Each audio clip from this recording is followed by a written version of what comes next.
The first part of my education was in segregation. It was desegregation by the third or fourth grade.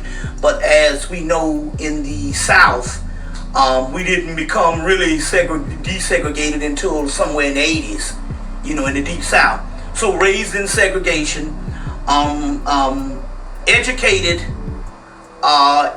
in Columbia, South Carolina, a place called a black college called Benedict College, founded in 1870.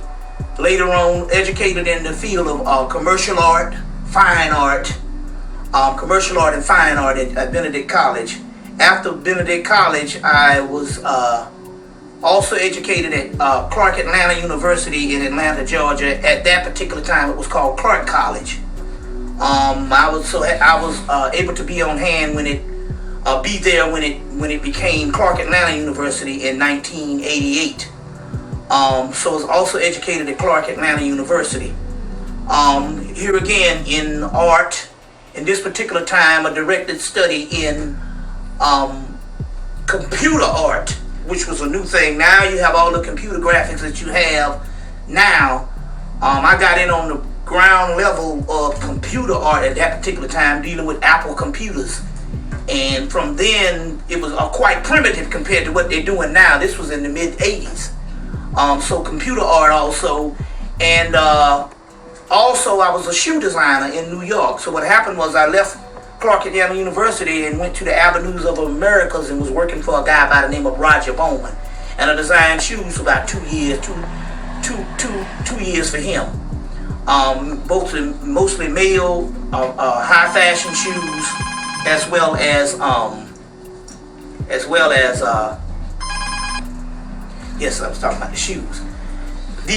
And so I went to New York and I started designing shoes for a guy by the name of Roger Bowman. Mainly male high fashion shoes, and then later on for his wife Barbara Bowman, women's shoes.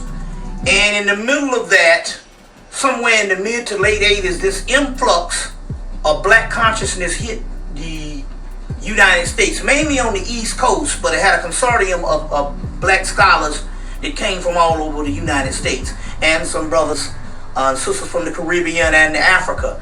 And as a result, it was a melting pot of black consciousness that hit the United States. Unlike the resurgence of black awareness in the late 1960s, early 70s, this time we tap back into our classical African civilization, centering around ancient Kemet, ancient Egypt as the focal point.